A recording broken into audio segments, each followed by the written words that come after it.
नमस्कार। आदर्श विद्या मंदिर द्वारा जारी की जा रही ऑनलाइन कक्षा में आप सबका हार्दिक स्वागत, अभिनंदन। पूर्वी कक्षा में हमने जानकारी प्राप्त की थी संज्ञा के बारे में। आज हमारा विषय है सर्वनाम। अब देखिए सर्वनाम क्या होता है। सर्वनाम का शाब्दिक अर्थ जो होता है वो होता है सबका नाम। अब भाषा में सुंदरता, संक्षिप्तता एवं पुनरुक्ति दोष से बचने के लिए जिस शब्द का प्रयोग किया जाता है उसको हम वैसे सर्वनाम कहते हैं। अर्थात जो हम सामान्य रूप से परिभाषा की बात करते हैं, यानी संज्ञा शब्दों के स्थान पर प्रयुक्त होने वाले शब्दों को सर्वनाम कहा जाता है। इनका प्रयोग संज्ञा की पुनरुक्ति दोष से बचने के लिए किया जाता है और सर्वनाम का लिंग निर्धारण भी नहीं होता जब तक वो वाक्य में प्रयुक्त नहीं होता है। अब देखो इसको उदाहरण के माध्यम से समझते हैं। जैसे कि वाक्य को सहज और सरल बनाना है तो हमें सर्वनाम का प्रयोग करना पड़ेगा। जैसे सीता आज पाठशाला नहीं आई क्योंकि सीता बीमार है। इसके स्थान पर यदि हम कहें कि सीता आज पाठशाला नहीं आई क्योंकि वह बीमार है, पुनः सुने कि सीता आज पाठशाला नहीं आई क्योंकि वह बीमार है, तो वह जो शब्द है वो क्या है, सर्वनाम है। इसकी जगह अगर हम सीता लिखते हैं तो वो संज्ञा हो जाता है और वह शब्द लिखते हैं तो सर्वनाम हो जाता है।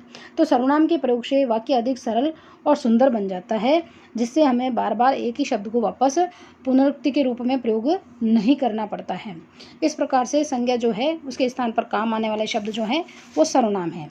देखिए सर्वनाम के भेदों के बारे में समझते हैं। सबसे पहले बात करते हैं सर्वनाम के भेद कितने होते हैं। पूर्व में हमने संज्ञा के बारे में जानकारी प्राप्त की, यानी संज्ञा के भेद होते थे 3 और सर्वनाम के भेद होते हैं 6। कितने भेद होते हैं सर्वनाम के? 6 भेद होते हैं। सबसे पहले बात करते हैं कि कौन कौन से होते हैं। तो सबसे पहले बात होती है पुरुषवाचक सर्वनाम, निश्चयवाचक सर्वनाम, अनिश्चयवाचक सर्वनाम, संबंधवाचक, प्रश्नवाचक और निजवाचक। इस प्रकार से सर्वनाम के कितने भेद हो गए? 6 भेद हो गए। एक बार पुनः इसको सुनेंगे वापस कि सर्वनाम के कुल कितने भेद होते हैं? 6 भेद होते हैं। पुरुषवाचक, निश्चयवाचक, अनिश्चयवाचक, संबंधवाचक, प्रश्नवाचक और निजवाचक। अब इस सबसे पहले भेद के बारे में जानकारी प्राप्त करेंगे। सबसे पहला जो भेद है इसका वो है पुरुषवाचक। सबसे पहला भेद कौन सा है? पुरुषवाचक, यानी जिन शब्दों का प्रयोग वक्ता, श्रोता अथवा इन दोनों के मध्य होने वाली बात के विषय के लिए होता है, वहाँ पर कौन सा जो सर्वनाम है वो होगा, वो पुरुषवाचक सर्वनाम होगा। हम बात करें जिन सर्वनामों का प्रयोग जो कहने वाला है या सुनने वाला है या जिसके विषय में कहा जा रहा है उसके स्थान पर किया जाता है, वहाँ पर पुरुषवाचक सर्वनाम होते हैं। और पुरुषवाचक सर्वनाम के जो प्रकार हैं वो 3 होते हैं। कितने प्रकार के होंगे? 3 प्रकार के। तो उत्तम पुरुष, मध्यम पुरुष और अन्य पुरुष। जो उत्तम पुरुष की बात करते हैं तो वो हमेशा ही जो वक्ता होता है वो उत्तम पुरुष में आएगा और जो श्रोता होगा वो मध्य पुरुष में आएगा। उसी प्रकार जो अन्य पुरुष में है वहाँ पर अलग अलग प्रकार के जो शब्द हैं वो आएंगे। अब कौन कौन से आएंगे इसकी जानकारी प्राप्त करते हैं। तो सबसे पहले बात करते हैं उत्तम पुरुष की। तो उत्तम पुरुष में क्या आएगा? सबसे पहले तो स्वयं ही आएंगे, यानी कि मैं, हम, मेरा, मुझे, हमें, हमारा, मुझसे, हमसे, मुझ में, हम में। ये सारे के सारे जो शब्द हैं वो कौन से में आएंगे? उत्तम पुरुष में आएंगे। अब बात करते हैं हम मध्य पुरुष की। मध्य पुरुष में क्या आएगा? यानी तुम। अगर मैं उत्तम पुरुष हूँ तो तुम मध्यम पुरुष हो। समझने की दृष्टि से देखना है कि स्वयं के लिए उत्तम पुरुष और सामने वाले के लिए मध्यम पुरुष, यानी जो सुन रहा है हमारी बात को वो मध्यम पुरुष में आएगा, तो समझने में थोड़ी सी आसानी होगी। यानी तुम, है ना, तुम, आप, तेरा, तुम्हारा, तुम्हें, ये शब्द जो है वो किस में आएंगे? मध्यम पुरुष में आएंगे। उसी प्रकार बात करते हैं अन्य पुरुष की। तो यह है, वह है, ये है, वे है, इसका, उसका, इसने, उसने, ये जो सारे शब्द हैं वो कौन से में आ जाएंगे? अन्य पुरुष में आ जाएंगे। अब बात करते हैं उदाहरण के माध्यम से कि कई बार जो शब्द है आप जो शब्द है वो परिस्थिति के कारण अलग अलग जो है अन्य पुरुष के अंतर्गत भी आता है। कैसे आते हैं? ऊपर वाले उदाहरण से देखेंगे कि मैं आप ही सबका परिचय देता हूँ कि आपके सामने विराजमान आज के मुख्य अतिथि सरपंच है, आप पैसे से वकील हैं। यानी कभी विशेष व्यक्ति के लिए जो हम बातचीत करते हैं तो वो अन्य पुरुष के अंदर भी हम आपका प्रयोग कर सकते हैं। अब इसके भेद के बारे में बात करते हैं। दूसरा जो इसका भेद होता है वो होता है निश्चयवाचक सर्वनाम। कौन सा भेद होता है इसका? निश्चयवाचक सर्वनाम। किसी पदार्थ विशेष के लिए निश्चयपूर्वक प्रयुक्त होने वाले शब्द जो है वो सर्वनाम जो है वो निश्चयवाचक सर्वनाम कहलाएगा।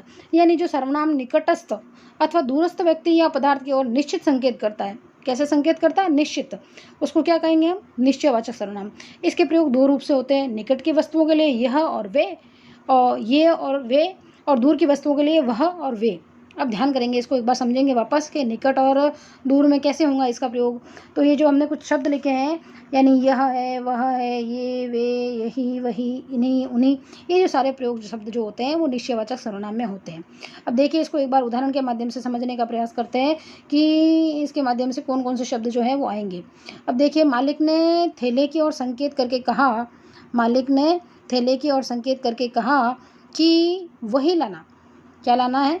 वही लाना है, यानी कि कोई दूसरी वस्तु लेकर नहीं आना है। तो वही लाना यानी तय हो गया कि वो अपने जो सहायक है उससे कौन सी वस्तु मंगा रहा है। उसके प्रकार चोर को देखते ही राम बोला कि इसी ने कल रात चोरी की। जो इसी शब्द है ना, इसको क्या कहा उसने? इसी ने चोरी की, यानी वो संकेत कर रहा है, निश्चय है कि इसी ने किया है, इसका साक्ष्य है उसके पास। उसी प्रकार शिक्षक ने पुस्तकों को देख कर कहा कि यह लाना, वह मत लाना।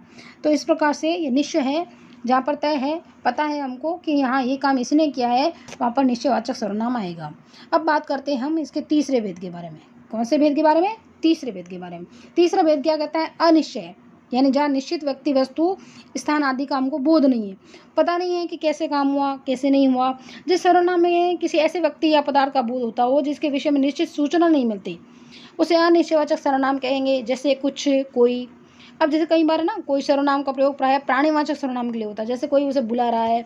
और कुछ सर्वनाम जो है उसका प्रयोग हम वस्तुओं के लिए कहते हैं, यानी कुछ केले यहाँ पड़े हैं, कुछ रुपए दे दो, इस प्रकार से इनका प्रयोग होता है। अब देखिए कैसे होता है, उदाहरण से समझेंगे कि कोई आया होगा, कौन आया है पता नहीं है। इस प्रकार से अनिश्चयवाचक सर्वनाम का प्रयोग है कि कोई आया होगा, कुछ बज रहा है।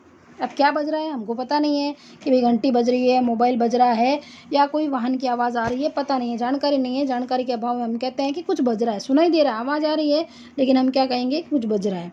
और कभी ना कभी तो उसे अपनी गलती का एहसास होगा, ये निश्चित पता नहीं है कि कब होने वाला है, तो वहाँ पर भी अनिश्चयवाचक सर्वनाम आएगा। उसी प्रकार किसी ने देखा होगा, तय नहीं है किसने देखा है, इसलिए वहाँ पर भी जो है निश्चित स्थिति नहीं है, अनिश्चय का मामला है, इसलिए हम वहाँ पर भी कौन सा प्रयोग करेंगे? सर्वनाम, अनिश्चयवाचक सर्वनाम। अब बात करते हैं हम इसके चौथे भेद की। कौन सा क्रमांक आ गया हमारा? चौथा भेद जो है उसका है संबंध। दो उपवाक्यों के बीच लगकर एक उपवाक्य की संज्ञा या सर्वनाम के संबंध दूसरे उपवाक्य के साथ जोड़ने वाला जो काम करता है वो क्या कहेगा? संबंधवाचक सर्वनाम। यानी एक वाक्य जो है वो दूसरे वाक्य से भी जुड़ा हुआ है, यानी जैसे कि कर्म है और उसके साथ जैसे फल जुड़ा हुआ होता है, वैसे ही यहाँ पर एक दूसरे का संबंध, एक वाक्य का संबंध जो है दूसरे वाक्य से होता है। अब इसमें कौन कौन से शब्द आएंगे? जैसे देखिए कुछ शब्द दिए हैं मैंने, जो, जिसका, जिसकी, जिसको, जिससे, जिन्हें, जिनका, जिनकी, जहाँ, जिन्होंने, ये जो सारे शब्द हैं वो संबंधवाचक सर्वनाम के अंतर्गत आते हैं। अब समझते हैं उदाहरण के माध्यम से कि जो मेहनत करेगा वही सफल होगा। प्रथम उदाहरण लिखा है, जो मेहनत करेगा वही सफल होगा, बिना मेहनत के कोई सफल हो नहीं सकता है। इसलिए मेहनत जो है वो फल से जुड़ी हुई है ना। कई बार कहते हैं परिश्रम करता है उसी को सफलता मिलती है, मेहनत करेगा वही सफल होगा। तो जो मेहनत का जो कर्म है, जो कार्य हो रहा है, वो सफलता के लिए उत्तरदायी है, इसलिए एक दूसरे से ये दोनों जुड़े हुए हैं। उसी प्रकार बात हो रही है कि जिसकी लाठी उसकी भेज। बात है शक्तिशाली की, मामला है ना, जिसके पास सामर्थ्य है, शक्ति है, शासन है, वही सब पर अपना अधिकार जमा सकता है। उसी प्रकार जिन्हें लक्ष्य दिखता है वे कभी थकते नहीं है ना, जिनके लिए तय है कि मुझे क्या करना है, जीवन में आगे बढ़ना है, वो कभी ना कोई बहाना नहीं करते हैं, ठीक है ना। उनके लिए कोई परिस्थिति नहीं होती है, उनके लिए कोई संकट नहीं होता है, उनके लिए कोई बहाने नहीं होते कि मैं ये नहीं कर सकता हूँ। उसे केवल और केवल जिस प्रकार अर्जुन को अपना लक्ष्य दिखाई देता है वैसे उनको भी अपना लक्ष्य दिखाई देता है, इसलिए निरंतर वो कर्मरत रहते हैं, कभी थकते ही नहीं है और अपना कार्य करते रहते हैं और आगे बढ़ते रहते हैं। अब आगे बात करते हैं हम प्रश्नवाचक सर्वनाम की। हमारा जो क्रमांक है वो प्रश्नवाचक सर्वनाम है, वो 5वें नंबर पर आता है। अब सामान्य सी बात है, प्रश्न में ही सारी बात छुपी हुई है। हम पूछते हैं, प्रश्न करते हैं कि क्या है, कब है, कौन है, कहाँ है, क्या है, क्यों है, किसका है, ये जानकारी नहीं है। सबसे सामने वाले से हम पूछ रहे हैं कि भाई क्या हुआ, यहाँ पर इतनी भीड़ क्यों जमा है, तो क्या हो गया? प्रश्नवाचक सर्वनाम। अब कब आने वाले हो, ये भी प्रश्नवाचक सर्वनाम। ये काम कौन करने वाला है, प्रश्नवाचक सर्वनाम। ये वस्तु कहाँ से लेके आए हो, कैसे काम करते हो, ये होमवर्क अभी तक क्यों नहीं किया, किसे साथ लेकर जाना है, किसका घर है, तो ये सारी बातें जो है वो प्रश्नवाचक सर्वनाम के अंतर्गत आती है। आगे का जो हमारा भेद है वो निजवाचक सर्वनाम में आता है। निजवाचक, निज से ही अभिप्राय क्या हुआ, स्वयं के लिए। अब वक्ता खुद के लिए जब कोई बात प्रयुक्त करता है तो वहाँ पर निजवाचक सर्वनाम आएगा। निजवाचक यानी आप खुद के लिए बात करते हैं कि ये मेरी पुस्तक है, ये मेरा बस्ता है, ये मेरा घर है, ठीक है ना, अपने लिए जो बात कर रहे हो। कि स्वयं के लिए जो शब्द प्रयुक्त करते हैं वहाँ पर निजवाचक सर्वनाम आएगा। अपने लिए मेरी पुस्तक है, ये मेरा जो कोई भी सामग्री है उसकी ओर संकेत करके आप बता सकते हो कि भी ये मेरा काम है, तो इस प्रकार से वहाँ निजवाचक सर्वनाम आएगा।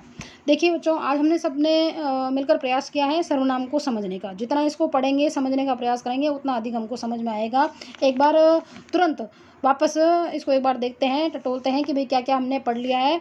तो हमने सबसे पहले पढ़ा है कि सर्वनाम की जो है वो परिभाषा के बारे में, यानी संज्ञा के स्थान पर प्रयुक्त होने वाले शब्द जो है वो सर्वनाम कहलाते हैं। इसका प्रयोग किसके लिए कर रहे हैं? संज्ञा की पुनरुक्ति को रोकने के लिए करते हैं, यानी संज्ञा को बार बार लिखना नहीं पड़े उसके लिए जो शब्द प्रयोग कर रहे हैं उसको हम सर्वनाम कहते हैं। और सर्वनाम का लिंग निर्धारण तब तक नहीं होता जब तक वो वाक्य में प्रयुक्त नहीं होता। और सर्वनाम के जो भेद होते हैं वो कुल होते हैं 6। कितने भेद होते हैं? 6। पुरुषवाचक, निश्चयवाचक, अनिश्चयवाचक, संबंधवाचक, प्रश्नवाचक और निजवाचक। अच्छा बच्चों, तो आज हमने वापस पूरे के पूरे जो सर्वनाम, जो हमारा विकर्ष शब्द का दूसरा जो भाग है उसके बारे में जानकारी प्राप्त की है। इससे पूर्व हमने संज्ञा के बारे में पढ़ा था। आगे की कक्षा में हम विशेषण के बारे में जानकारी प्राप्त करने वाले हैं। इस प्रकार से सर्वनाम की इस परिभाषा को, इसके भेदों को एक बार आपको याद करना है। अपनी जो उत्तर पुस्तिका है उसमें लिखने का भी प्रयास करना है। बहुत बहुत धन्यवाद। नमस्कार।